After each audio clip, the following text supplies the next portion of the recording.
Hey guys, I wanted to do another video on guard retention. This time I'm going to talk about the balance between staying tight to defend more Toreando knee cut passes and at the same time trying to defend the stack passes, which requires you to open your back up a bit more. Before I go into that though, remember to follow me on Instagram at JohnThomasBJJ because I update a lot of smaller details on the techniques there, okay? So go on top.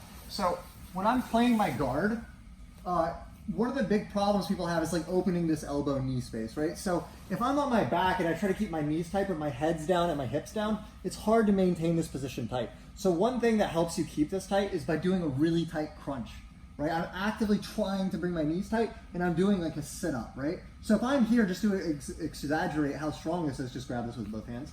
See, if I'm here and just pull that outward, you see how like I'm spinning? It's because I'm keeping this so tight, right?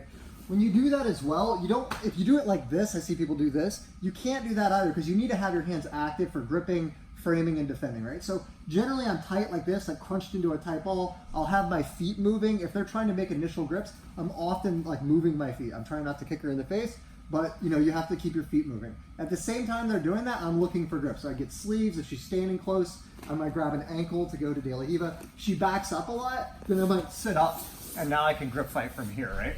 So one thing though that can happen is when you're doing this, if the person does get their hands under your ankles like this, and I stay tight and I keep pushing up here, you'll start getting stacked. And even if you're really flexible, you never want to let yourself get stacked like that with your hips off the floor. Go ahead and start stacking there. See, if my hips come up, it doesn't matter how flexible I am, even if she lets go here. If she has my knees behind my back like this, I can't get my feet back in play, right? So I'm kind of stuck here.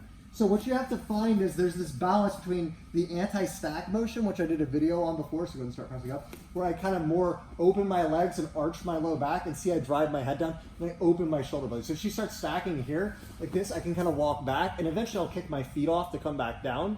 But once I come back down, if I stay in this position, now she can start knee cut, Toreando, because my legs are down. So what will happen is like I'll be fighting here, and you start kind of entering for grips. I'm being really difficult, and if I mess up, she starts stacking. Yeah. See, I'll go out, and once I get here, I'll kick these off, and I come right back into that crunch, right? So it's really important to find that balance like that, right? So just to go again, so you back up and just kind of start entering like you're going to do a Toreando or something, and then try to mix a stack in. Yeah, like this. Here, I go like that, and then see, I keep my feet moving, right?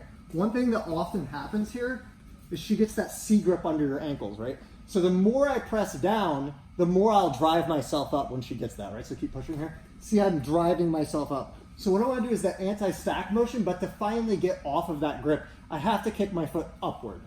You see that? If I go fast like this, it leaves that gap. So I'll go up and then move inside and down, right? So in real time, it's very fast, right? So if I'm here, she starts stacking, I go like this, and then I kick it up and kick off and move in, okay?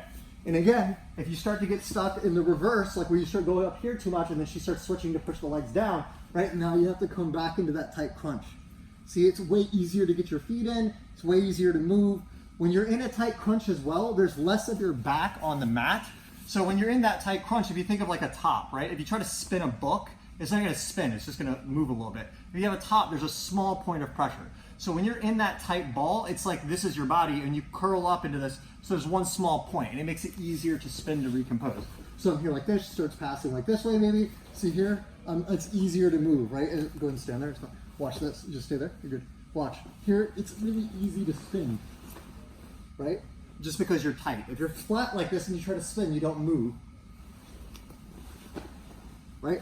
So that's kind of the idea. It's a small thing. That's that grip fight phase between when you're in an actual position and when you're trying to set up the grips. But that's where a lot of jiu-jitsu happens, is in that mid-battle, right? So try to focus on that in your training, just staying in the tight ball, and then also trying to prevent the stack by doing that opening motion.